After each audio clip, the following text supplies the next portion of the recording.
বন্ধক রাখা এটাও সুদের একটা আপনার প্রচলিত আপনার পন্থা। একজন স্টক মার্কেটও ইনভেস্ট করার কিছু রুল আছে। আপনার স্টক মার্কেটে ইনভেস্ট করতে সময় কিছু আপনার নীতি হইল কি এখানে জুয়া হইতো না, স্পেকুলেশন হইতো না, বা জুয়া টাইপের যে সুরতিগুলা হইতো না। অপশন ট্রেডিং টোটালি হারাম করছে, ফিউচার হারাম করছে, ইন্ট্রাডে হারাম ঘোষণা করছে, শর্ট সেলিং হারাম ঘোষণা করছে। السلام عليكم ورحمة الله وبركاته. الحمد لله والصلاة والسلام على رسول الله وعلى آله وصحبه ومن والاه. أما بعد فأعوذ بالله من الشيطان الرجيم. بسم الله الرحمن الرحيم.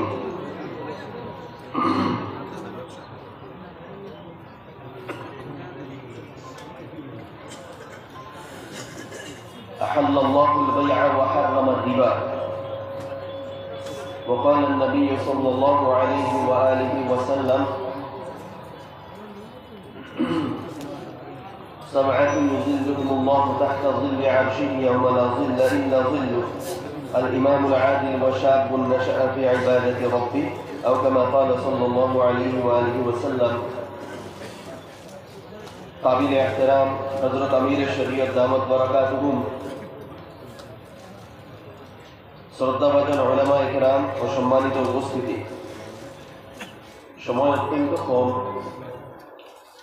আমার যে বিষয় দেওয়া হয়েছে এই বিষয়ের দুইটা ভাগ আছে। একটা পার্ট হইল সুদ ঘুষ এবং স্টক মার্কেট, শেয়ার মার্কেট নিয়ে, আর একটা পার্ট হইল যুব সমাজের দায়িত্ব নিয়ে। আগে আমার সময় 20 মিনিট আসলো, কিন্তু ট্রাফিকের কারণে উপস্থিত হইতাম পারছি না। তো আমি চেষ্টা করব 10 মিনিটের ভিতরে ইনশাআল্লাহ দুইটা পাঠ কিছু কিছু সংক্ষিপ্তভাবে আপনারা সামনে তুলিয়ে ধরার চেষ্টা করব। তো প্রথম যেটা পাঠ, যে সুদ ঘুষ ও শেয়ার মার্কেট, এর ব্যাপারে প্রারম্ভিক দুই একটা কথা আমরা জানা দরকার। এক নম্বর, পয়সা বা মাল। যখন পয়সার প্রত্যেক মানুষের দিল মায়া আছে। আল্লাহ তাআলা কুরআনে পাকে ফরমাইছেন: যুযিনা লিন-নাস হুব্বু শাহওয়াতি মিনান নিসা ওয়াল বানিন ওয়াল কানাতিরিল মুকান্তারা মিনাজ যাহাবি ওয়াল ফিদ্দা। সোনা রূপা টাকা পয়সা এটার মায়া আল্লাহ তাআলা দিল বয়সে মানুষের সামনে সুসজ্জিত করিয়া রাখছে। তো ফিতরিভাবে ন্যাচারালি মানুষের এটার প্রতি একটা আকর্ষণ আছে, মায়া আছে। এখন এই যে মালের প্রতি মানুষের আকর্ষণ, এটাকে ম্যানেজ আমরা কিভাবে করতাম, আল্লাহ সুবহানাহু ওয়া তাআলা এর নীতি নির্দেশনা আমরা দিয়ে দিয়েছেন, যেটা আমরা শরীয়ত করি। শরীয়তের একটা পার্ট হইল মুআমালাত, লেনদেন। তো মালের ব্যাপারে ইসলামী কনসেপ্ট হইল গিয়া যে মালের আমরা নিজের মালিক মনে করতাম না। মালের আসল মালিক আল্লাহ। ওয়া আতুহু মিন মালিল্লাহি আল্লাযী আতাকুম। তুমি যাই তারারে ও মালটা কি দেও, যে মাল আল্লাহ তাআলা তোমাদের দিয়েছে। আল্লাহ তাআলার মালটা কি দেও, যেটা আল্লাহ তাআলা তোমাদের দিয়েছে। মালটা কোয়া হইছে আল্লাহ তাআলার মাল, আর আমরা সেকেন্ডারি মালিক বানিয়ে দিয়েছি। তো আমরা হইলাম মালের ক্ষেত্রে এক আমানতদার। আল্লাহ তাআলা যেভাবে চাইছেন সেইভাবে মালের উপরে আমরা করতাম, ম্যানেজ করতাম। মালের কোরআনে কত প্রশংসা করা হয়েছে। আল্লাহ তাআলা ফরমাইতে: জাআলাল্লাহু লাকুম কিয়ামা। মালটা তোমাদের মজবুতির জরিয়া বানিয়ে দিয়েছে। আর সেই সাথে মালের ব্যাপারে উম্মতকে সচেতন করা হয়েছে। ইন্নামা আমওয়ালুকুম ওয়া আওলাদুকুম ফিতনা। তোমাদের মাল এবং তোমাদের আওলাদ হলো তোমাদের পরীক্ষার বস্তু। মাল দ্বারা তোমাদেরকে পরীক্ষা করা হবে। কিভাবে পরীক্ষা? মাল তুমি সৎ উপায় উপার্জন করতে পারবে না, অসৎ উপায় উপার্জন করতে পারবে।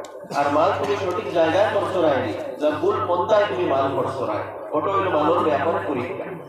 এখন মালের এই পরীক্ষার মধ্যে আমরা উত্তীর্ণ কিভাবে হইতাম, এই ব্যাপারে দুইটা বুনিয়াদী নীতি আমাদের দেওয়া হয়েছে।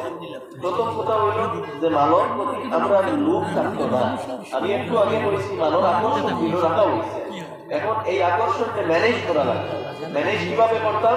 মালের প্রতি লোভ রইত না। আল্লাহ রাসূল আলাইহিস সালাতু ওয়াস সালাম ফরমাইছেন যে মানুষের লোভ, যদি মানুষের মাল লোভের দ্বারা অর্জন করে সেই মালের মধ্যে বরকত দেওয়া হইত না। আর লোভ ছাড়া যদি মাল অর্জন করে এটার মধ্যে বরকত দেওয়া হইত। তো প্রথম রুল হইল গিয়া মালের ব্যাপারে মালের প্রতি লোভ রইত না। যদি লোভ থাকে মালও বরকত আইত না। তো প্রথম রুল লোভ থাকতো না। আর যেহেতু মালের প্রতি লোভ থাকতো না, তো মাল হারাম তরিকায় উপার্জন হইতো না। কারণ যে মানুষের দিল মালের প্রতি লোভ থাকবো, সে হারাম তরিকায় মাল উপার্জন করা চাইব। তো মালের প্রতি লোভ রইত না এবং হারাম তরিকায় মাল উপার্জন করা আমরা চাইতাম না। এই দুইটা মালের ব্যাপারে গুরুত্বপূর্ণ রূল। তো আমি কুরআন পাকে একটা আয়াতে কারিমা তিলাওয়াত করলাম। আল্লাহ সুবহানাহু ওয়া তাআলা ফরমাইতরা ওয়া আহাল্লাল্লাহুল বাই'a ওয়া হারামার রিবা। আল্লাহ তাআলা লেনদেন বেচাকেনা এটারে হালাল করছেন এবং সুদে হারাম করছেন। দেখুন দুইটা দ্বারা মাল নিয়ে বাড়া দিয়ে, তো আল্লাহ তাআলা মাল বাড়া নিয়ে একটা পন্থারে হারাম করছেন, এটা হলো সুদ। সেটা হারাম করছেন, আমি সেই দিকে আলোচনা করা যেতাম না, লম্বা হয়ে যায়। ওইটা হলো জুলমের উপরে ভিত্তি করিয়া আল্লাহ তাআলা বেচাকেনা এটারে হালাল ঘোষণা করছেন। অর্থাৎ আপনার মাল উপার্জনের রাস্তা এটা বেচাকেনার ভিত্তিতে হইত। বেচাকেনার বিভিন্ন শর্তাবলী আছে। তো সুদের আল্লাহ সুবহানাহু ওয়া তাআলা হারাম ঘোষণা করছেন। সুদ থেকে আমরা বাঁচিতাম। সুদের বিভিন্ন পদ্ধতি এখন আমরা সমাজে প্রচলিত আছে। একটা প্রচলন হইল গিয়া যে জমিন আপনার বন্ধক রাখা। জমিন বন্ধক রাখা এটাও সুদের একটা আপনার প্রচলিত আপনার পন্থা। একজনের পয়সা খরচ দিলা এবং তাই একজনের পয়সা খরচ দিলা এবং জমিন ওখানে রাখলা এবং পরে শেষ করে খাইতেরা। আল্লাহ রাসূল আলাইহিস সালাতু ওয়াস সালাম ফরমাইছেন কুল্লু খারদিন জাররা নাফআন ফাহুয়া রিবা। প্রত্যেক খরচ যার দ্বারা আপনি কোনো ফায়দা উপার্জন করবা, এটা সুদ হয়ে যাবে, আপনি ফায়দা উপার্জন করতে পারছেন না। 2 নম্বর, শেয়ার মার্কেটের ব্যাপারে আলাদা একটা টপিক আমাদের দেওয়া হয়েছে। শেয়ার মার্কেট এখানে লম্বা আলোচনা করা যাইতো না। যারা শেয়ার মার্কেট এই সম্পর্কে জানেন বা অবগত আছে, যেমন স্টক মার্কেটও ইনভেস্ট করার কিছু রুল আছে। আপনার স্টক মার্কেটে ইনভেস্ট করতে সময় কিছু আপনার নীতি হইল কি এখানে জুয়া হইতো না, স্পেকুলেশন হইতো না, বা জুয়া টাইপের যে সুরতিগুলা হইতো না।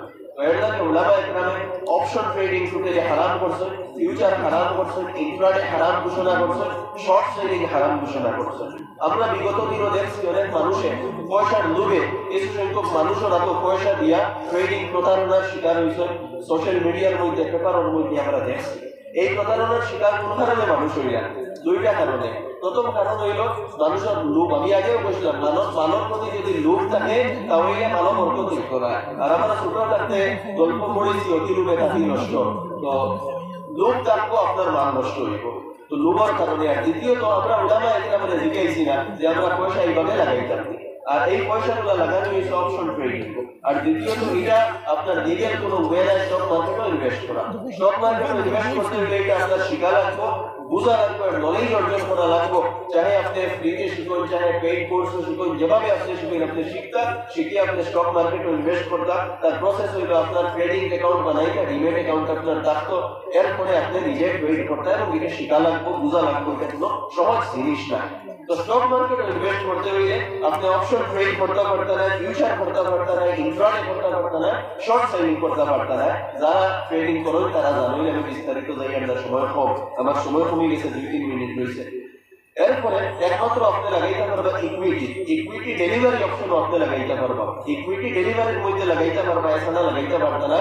আর ও কোম্পানিগুলো লাগাইতে পারবা যে কোম্পানিগুলো শরিয়া কমপ্লায়েন্ট, অর্থাৎ হালাল কোম্পানি। উলামায়ে কেরাম 7টা ক্রাইটেরিয়া দিয়েছে। এই ব্যাপারে আমি আলোচনা যাই না। একটা অ্যাপ আছে ইসলামিক স্টক অ্যাপ, ও অ্যাপও আপনি যদি সার্চ করেন আপনি পাইলেই বা আপনার কোম্পানিটা শরিয়া কমপ্লায়েন্ট কিনা, তার ক্রাইটেরিয়া আছে।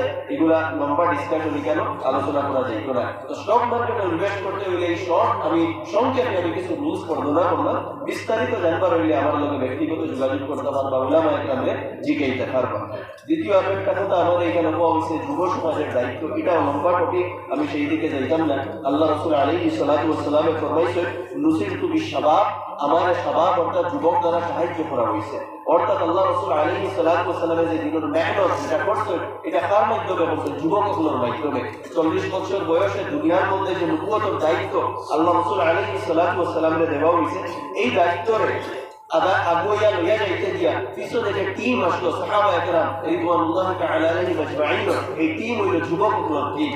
এরা সবার ব্যাপারে আমরা যারা পড়া এবং বোঝার জরুরি। তো আমরা বিশেষ করে যুবক যারা, এখানে আমি অনুরোধ করবো যে যুবক বল তুমি নিজের তাকওয়া বানাও, তুমি গুনাহ থেকে নিজের পাক এবং সাফ বানাও এবং দিনের জ্ঞান অর্জন করো। উলামায়ে কেরামের লগে নিজরে জুড়ো, উলামায়ে কেরামের তত্ত্বাবধানে তুমি 4টা জিনিস স্টাডি করো। আমি প্রায় জায়গা কই উলামায়ে কেরামের তত্ত্বাবধানে কোরআন স্টাডি করো, কোরআন বোঝার চেষ্টা করো, আল্লাহ রাসূল আলাইহিস সালাতু ওয়াস সালামের সুন্নাত বোঝার চেষ্টা করো। বিশেষ করে দৈনন্দিন জীবনে যে যেগুলো আমরা লাগে অত্যন্ত প্রয়োজনীয় সেইগুলা পড়ো। আল্লাহ রাসূল আলাইহিস সালাতু ওয়াস সালামের সিরাত পড়ো। আল্লাহ রাসূল আলাইহিস সালাতু ওয়াস সালামের জীবন কিভাবে আসলো, ভেরিয়াস ডাইমেনশন আল্লাহ রাসূল আলাইহিস সালাতু ওয়াস সালামের জীবনের, সেইগুলা স্টাডি করো। আর 4 নম্বর সাহাবায়ে কেরাম রিজওয়ানুল্লাহি তাআলা আলাইহিম আজমাইনের জীবনকে স্টাডি করো। আসহাবিকান নুজুম, আমার সাহাবী আল্লাহ রাসূল ফরমাইছেন আমার সাহাবা আকাশের তারকা সদৃশ, তারা জীবনে আমরা স্টাডি করতে লাগবো এবং তারা যেগুলো আমরা জীবন থেকে পাইবো, আমরা পড়িব শিখবো, ওগুলা নিজের জীবনে বাস্তবায়িত করো। তাকওয়াওয়ালা যুবক নিজের গড়িয়া তোলো, গুনাহ থেকে বাঁচো, উদ্দেশ্যপূর্ণ জীবন তোমার গড়িয়া তোলো এবং নিজের মধ্যে স্কিল গড়িয়া তোলো এবং উম্মতের স্বার্থে নিজের জীবনকে উৎসর্গিত করো। আমার দোস্ত বল যুবক ভাই, এখন আমি আর কথা দীর্ঘ করিয়ার না, 10 মিনিট সময় দেওয়া হয়েছিল, শেষ হয়ে গেছে। আল্লাহ সুবহানাহু ওয়া তাআলা ওয়া বেশি আমল করার তৌফিক দান করুক।